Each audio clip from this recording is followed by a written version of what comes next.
This is Nightline. Tonight, the serial killer's apprentice. Elmer Wayne Henley led authorities to the bodies of 27 young men. The man who aided the murderer known as Candyman, now speaking out from prison. What scares me is that you didn't recognize a fellow psychopath. In conversation with the woman who was once Idaho killer Brian Kohberger's professor and has come face to face with some of the world's most notorious criminals.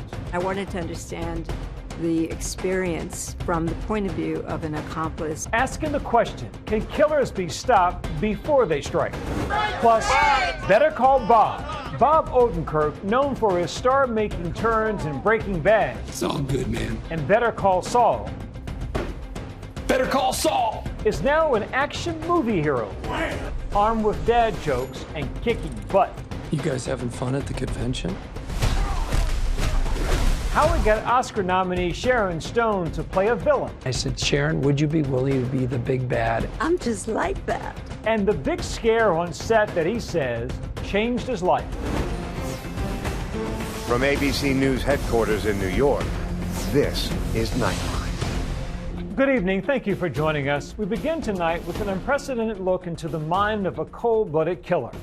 Elmer Wayne Henley was 15 years old when he forged a bond with the serial killer known as the Candyman, becoming his apprentice and going on a deadly crime spree.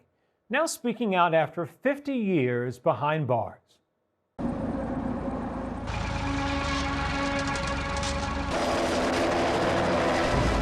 happening? I found a couple of dead bodies over there. Oh, really? Yeah. It was the most gruesome case of its time. Searchers today found 3 more bodies near Houston, Texas, in what has become the worst mass murder in this country's history. At least 27 young boys in Houston, Texas, tortured, sexually assaulted, and murdered in the early 70s. The fact that this many kids and young people were killed in this very small area was a huge, huge story at the time. The perpetrator, Dean Corll, known as the Candyman Killer, eventually killed by one of the 2 young boys who say he coerced them into helping him commit his crimes. The grisly story broke yesterday when the teenager named Elmer Henley told police he had killed a mass murderer, leaving devastated families behind. We parted. He said, I love you, and I said, I love you too, son. See you in the morning. Now, 50 years later, that accomplice, Elmer Wayne Henley, and his story are being re-examined. And so here's what sticks with me, what hurts me. I believe that I was originally taken over to Dean's as a victim. What scares me is that did Dean recognize a fellow psychopath? The relationship between Wayne Henley and Dean Corll was one of coercion. Dean Corll was an adult predator looking for kids who could do his dirty work for him. So he used these kids, David Brooks and Wayne Henley. The now 69-year-old speaking in a rare interview behind bars with famed forensic psychologist Dr. Catherine Ramsland. Being with Dean was exciting. Dean made it exciting. It was an adventure. It was spy versus spy. Mission Impossible. And I did things with Dean that I thought I would never do before. How did he trigger you into behavior that was not something you would have normally done?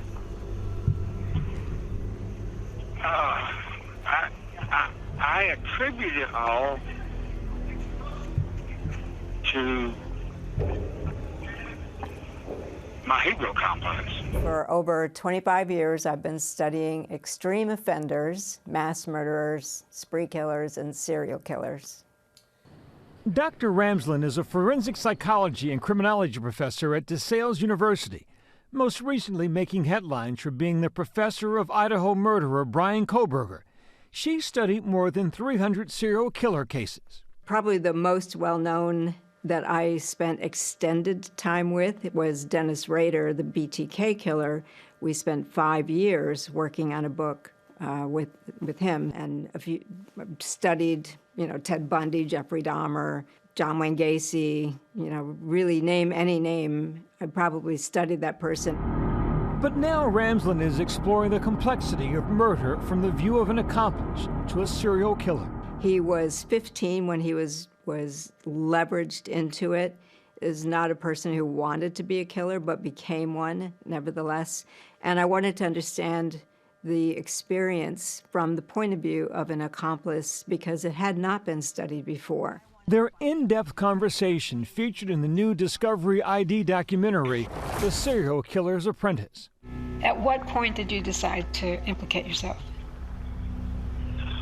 Somewhere along the line there, I just decided it was better to be honest about it. Did you realize you'd be going to prison? No, that was never a thought. It didn't matter. Henley is up for parole this year and could walk free if his request is approved. But some victims' loved ones, like the parents of 13-year-old Stanton Dramala, believe Wayne should stay right where he is. Here speaking with KPRC. He has a satanic mind, and if he gets out, just because he's old doesn't mean he couldn't father a group to do that same thing over and over again. I don't see how Wayne Henley ever ends up being granted parole. The kinds of people who tend to get parole when they were involved in murders, A, require great behavior in prison, accepting responsibility, but also some lesser role. Meaning, if you're the primary killer and you killed multiple people, in almost every case, no matter how well you behave in prison, you're probably not getting parole. Henley met Coral in 1971 when his friend and Coral's first accomplice, David Brooks, introduced them. Let me tell you the first thing that Dean ever said to me other than hello. He says, "You want to hear a joke?" Mm-hmm. And it was a dirty joke. Okay. And I thought that was cool. It's a common test that predators use to kind of test the limits. If they laugh, if they think it's cool that they were told this dirty joke when they're just little kids, then he can keep going. They condition them to get used to certain things that are transgressive, little by little. Coral's family owned a local candy store and were well respected around town. That would give the 33-year-old that infamous nickname, the Candyman Killer. Police say he used his reputation and friendly demeanor to lure many other young boys and teenagers to his home. In the 1970s in Houston Heights, it was like a cozy neighborhood. Families looked out for one another's kids, and they all sort of knew each other. And Dean Coral was really good as a predator in grooming the whole community into believing he was a big brother type. He just seemed like a good guy. And in fact, after he was killed and the police interviewed people, no one had a bad thing to say about him. But after killing 6 of Coral's victims, Henley turned the gun on Coral. In August of 1973, at this point, Wayne has participated for about a year and a half in Dean Coral's killing spree. He brings 2 kids. One is a female, Rhonda, and the other is a guy named Tim. They get high, they get drunk, they pass out, and they wake up bound, and Dean says, I'm going to have my way with you all, and I'm going to kill you all, including Wayne. And he sees the gun, picks it up, and tells Coral, stop. You're not going to kill any more of my friends. Henley was found guilty of 6 murders and sentenced to 6 terms of 99 years in prison. He was found guilty again at his second trial after an appeal. I got a constant sense of remorse, even today. Throughout her work with Henley, Dr. Ramsland explores the nuance that exists between a victim and perpetrator. So I coined the idea of a temporary psychopath, of kids who can be callous and manipulative and deceptive in the ways that we've come to expect of psychopaths who are engaging in criminal activity, but that's not really who they are. And they are salvageable. That's why it's an important concept for counselors and teachers to know about, is these kids are not lost causes the way they have looked at Wayne Henley. They are salvageable if you get them out from under that influence. Dr. Ramsland believes Henley's childhood played a huge role in how his relationship with Quirrell formed. Dean had become my authority figure, and in doing so, he was able to absolve me of guilt. While the parole board decides Wayne Henley's fate, Ramsland hopes that people can learn from this story. I hope that when people watch, they'll recognize that kids today are even more vulnerable than they were 50 years ago because of the internet. I hope that they will take away from this documentary the need to be vigilant, to listen when kids are in trouble, to help when kids are in trouble, and to recognize that we can be in very dangerous times, and we need to recognize when someone intends harm to our kids. The Serial Killer's Apprentice premieres Sunday on ID and then streams on HBO Max. Up next, Better Call Bob, how Bob Odenkirk became a butt-kicking action hero at 62.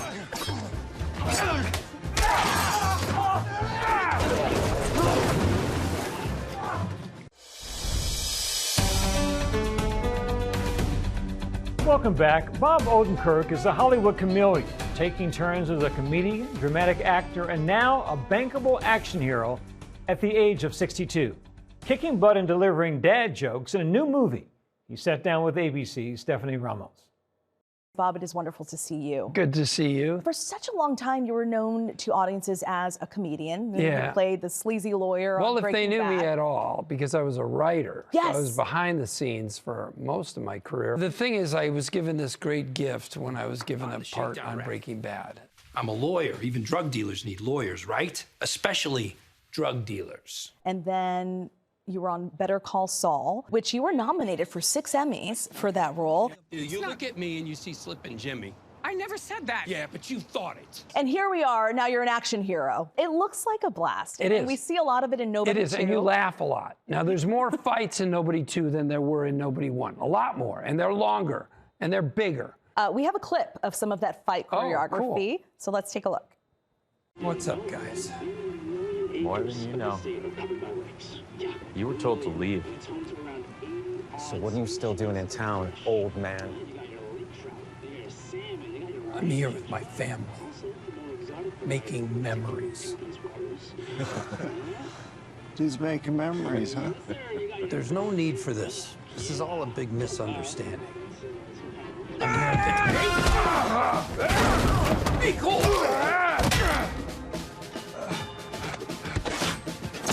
Come on! Hey! Use your words! Use your words. I love that. Is what I That is such a dad statement. Use your words. And also, I'm on vacation. We're making memories. That's like the go-to line when we go out as a family. And there's a moment just a few seconds later where these guys are fighting me with a pole, and I get a hold of this pole, and I hit them with it and throw it off the boat, and I yell at them, "Now no one gets the pole." Which is just a dad. As if they're kids. Yeah, right. Now right. no one gets it. Now, are you influenced by your own family experience? You have 2 kids in their 20s. You're a dad. You're a family man. Nobody 1 and Nobody 2. The first act of both films have aspects from my real life. In the first film, I did have 2 break-ins in my home, and I had a lot of anger towards the people who did that. And in that film, I get to act out on that. And in the second film, we go on a vacation. I took my kids on vacations when they were little. It's very often more frustrating, and you do need a vacation when you get home from the vacation. Vacation from the vacation, yes. Absolutely. That is a common thing. The journey to get to the vacation is so exhausting that you're just wiped when you arrive. All those things we do in Nobody 2. Let's talk about your character's wife, played by Connie Nielsen. Yeah. She was also in the first movie, in She was. Nobody. So what was that like, partnering up again for this film? Absolute joy. I love Connie, and at the end of the first film, I said to Connie, if we get to do a sequel, would you be willing to fight? And she said, yes, of course, that she had trained for fighting for Gladiator, another series of films she's in. The gods have spared you. Don't you understand?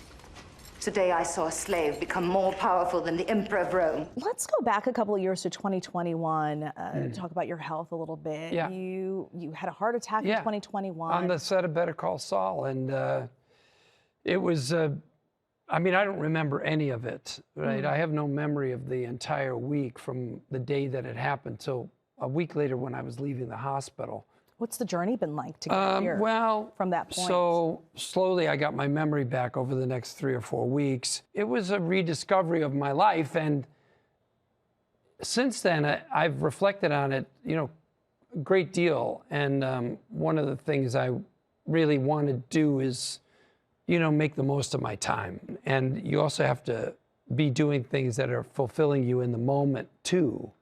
And so hopefully I am on a journey to relax a little bit more. We're so glad that you're here and that you've recovered from that incident. In Nobody 2, Sharon Stone, she plays a terrifying villain. Who sent you? Nobody. Talk to us about how she got involved in this film. So I ran into Sharon Stone at the Golden Globes, and she was complimentary to me, and I'm always surprised when an icon like her knows my work. And I wrote to her note and I said, Sharon, would you be willing to be the big bad? And would you be willing to play big and large, you know, cartoonishly big bad guy in this film? And she said yes, and she does. And she brings such power and creation to her role. It's so interesting to see her in this role. I mean, she's iconic for her roles in Casino. What do you mean, what's the matter? I made a lot of money for you. I want my cut. Basic instinct. I don't make any rules, Nick. I go with the flow. I mean, but you really convinced her to take on this bad guy character. She cuts loose, yeah. Most actors are constantly asking, you know, about texture and dialing it in and being more subtle. And that's not what we needed here. We needed our third act. We needed our big cinematic character, and she brought it. Okay, so what's next for you? You've done so much already. Yeah, what's next for me? I'm working on a project with my son who's a comedy writer, and he wrote a great TV pilot. I'd like to try to help him get it made. It's very funny. Beyond that, I don't know. I really enjoy making action films, so I'd make more if they let me. Thank you so much for stopping by, Thanks. Bob. Really, really wonderful to meet you, and cannot wait for Nobody 2. Nobody 2 is in theaters tomorrow, August 15th. Our thanks to Stephanie. Up next, the mom stare. Why this baby hippo has become a viral sensation.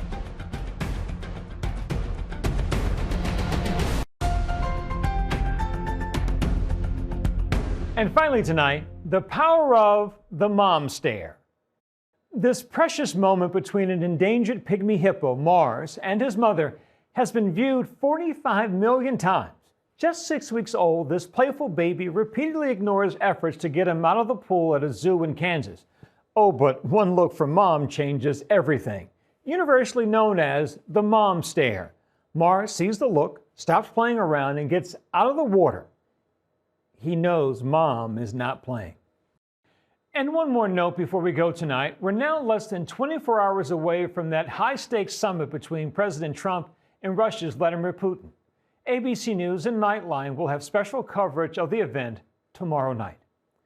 And that's Nightline for this evening. Watch our full episodes on Hulu and Hulu on Disney+. We'll see you right back here, same time tomorrow. Thanks for the company, America. Good night.